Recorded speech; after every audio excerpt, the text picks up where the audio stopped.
In this video, we're going to be looking at multiplicity and finding real zeros for polynomials. So you'll see your first example says g of x equals x plus 2 times x minus 1 cubed. Sketch the graph. So this chart is not written in your homework, however you will need to fill it in because it will be asked on the test. So the first thing, I'm using this first part to get a 0. So x plus 2, if I were to set that equal to 0, would give me out a 0 of x equals negative 2.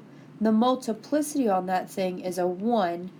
I don't see an exponent, so it's understood to be a 1. The second one has a multiplicity, has a 0 of x equals positive 1, because if I were to set that thing equal to 0, it would be 1, has a multiplicity of 3. So what we need to then fill out in the last column is what is the graph going to actually do at that. So if you remember, a multiplicity of 1 is going to not only cross at that point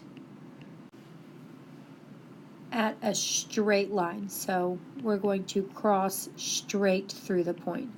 Anything with an odd multiplicity greater than 1, so 3, 5, 7, 9, is going to also cross, but it's going to snake through or kind of wiggle through that point. It's going to hit the point and then kind of curve around.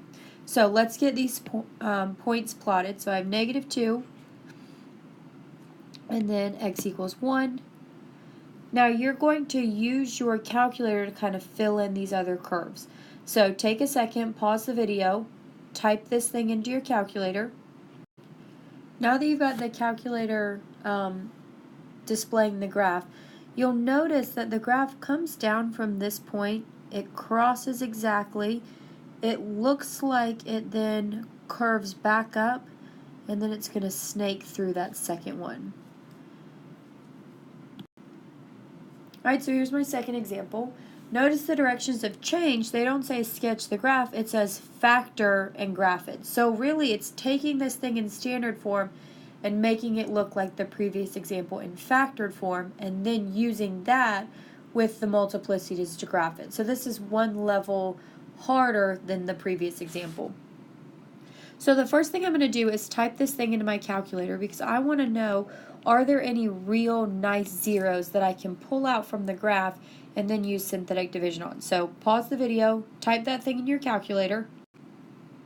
So I'm looking at the graph and I am seeing that it kind of snakes through the point negative 2. So it looks something similar to that. So I know that I have a 0 at x equals negative 2. I have an x-intercept there. Now the multiplicity, because it snakes through that point, means it has to be 3, 5, 7, 9, something like that. So going back to the multiplicity chart, if I had a multiplicity of 3, that has to match my highest degree on my actual function in standard form. And the reason it can't be a multiplicity of 1 is because it actually comes in and snakes through that point. If it was a multiplicity of 1, it would just go straight through it. So because that multiplicity has to be 3, that means that's my only 0. So my factor is actually going to be x plus 2 cubed. And again, as a recap, it has to be a multiplicity of 3 because it comes in and snakes through that point.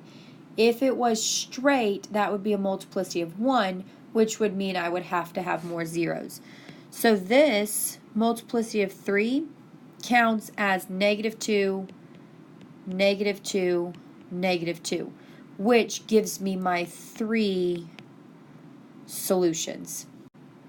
So my factored form will be f of x equals x plus 2 cubed, and then they asked me to graph it. Well, I used the graph in my calculator, but it's going to go through the point negative 2 and snake through it. So those would be your final answers. There's the factored form, and then there is the graph.